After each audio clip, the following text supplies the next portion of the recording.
Hello and welcome साथियों। प्यारे साथियों, आपका स्वागत किया था आपके अपने channel study with Deepak sir. और मैं दीपक पांचाल आप सभी के बीच आ गया हूँ एक नए क्वेश्चन को लेकर।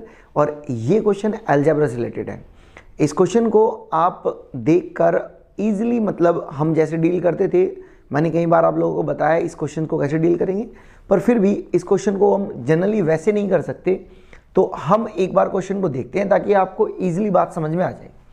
क्वेश्चन है भाई, आपको गिवन किया गया कि x इज इक्वल टू है 2 प्लस रूट 3, और मेरे साथ ही आपसे पूछा गया है कि 2 under root x plus 1 upon under root 2x, इसकी वैल्यू हमसे पूछी गई है।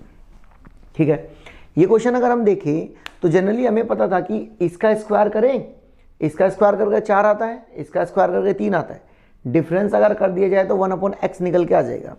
लेकिन यहाँ पर थोड़ी प्रॉब्लम की बात यह है कि x का कोफिशिएंट जो है ना, यहाँ पर जो x का कोफिशिएंट है वो x का कोफिशिएंट कुछ और है, और x का कोफिशिएंट कुछ और होने की वजह से प्रॉब्लम हो गई। x का कोफिशिएंट कुछ और होने की वजह से क्या हो गई? प्रॉब्लम। दूसरी बात, अगर अकेला x होता तो भी बात चल जाती। x जो है वो रूट में है, और x रूट में होने की वजह से ये बात थोड़ी सी हल्के से कंपैरेटिवली टफ बन जाती है। और इस क्वेश्चन को अगर हम करें तो कैसे करेंगे जरा समझना।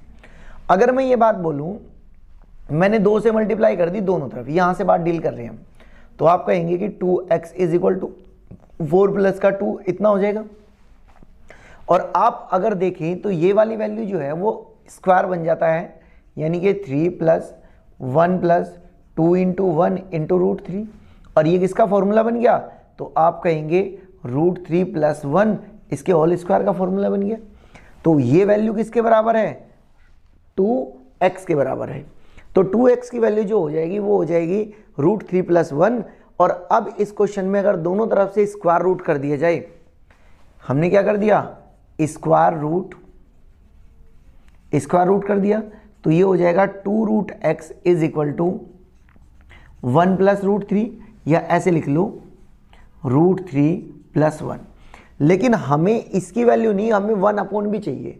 तो 1 अपॉन में भी चाहिए, तो 1 अपॉन रूट और 2 रूट एक्स की वैल्यू कितनी होगी? जो रूट 3 प्लस 1 है, इसमें रूट 3 माइनस 1 और रूट 3 माइनस 1 इससे डिवाइड कर दिया। बेसिकली इसको हिंदी में कहते हैं परिमेयकरण और इंग्लिश में कहते हैं रेशनलाइजेशन। तो हमने रेशनलाइजेशन कर दिया, और रेशनलाइजेशन करने के बाद क्या वैल्यू आती है उसको एक बार समझने की कोशिश करते हैं।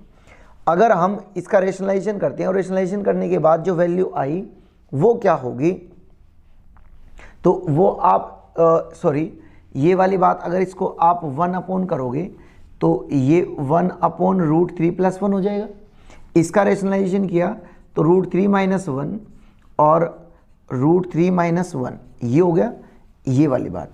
तो अगर हम ये वाली बात देखें तो इसे अगर हम डील करें, समझे बात को, तो ऊपर हो जाएगा रूट 3 माइनस 1 अपॉन, नीचे कितना आ जाएगा? 2। नीचे कितना आ जाएगा? 2। देखो इसका स्क्वायर 3 और माइनस 1 तो 2 आ जाएगा नीचे। तो ये वाली वैल्यू हो गई इतनी।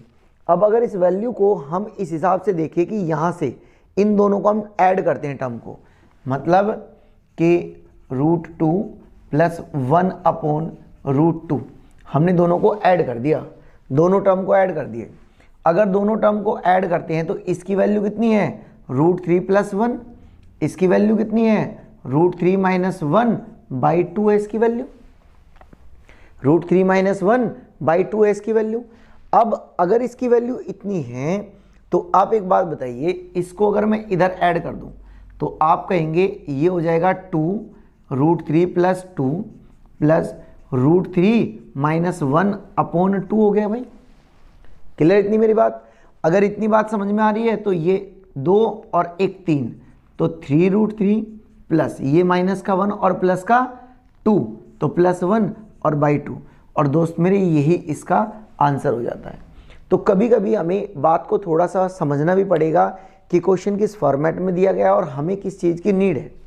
ये सीजीएल मेंस का क्वेश्चन है, सीजीएल प्री का क्वेश्चन है, ये मेंस का नहीं, प्री का क्वेश्चन है। तो आप थोड़ा सा अलजेब्रा के क्वेश्चनों को इस तरीके से भी डील करेंगे, जिसको हम अभी तक ये समझ रहे थे कि x प्लस 1 अपॉन एक्स का आंसर n स्क्वायर माइनस 2, वो जो माइनस करके प्लस करके जो आता था वो नहीं, कुछ ऐसे क्वेश्चन भी कभी कभी पूछ लिए जाते हैं।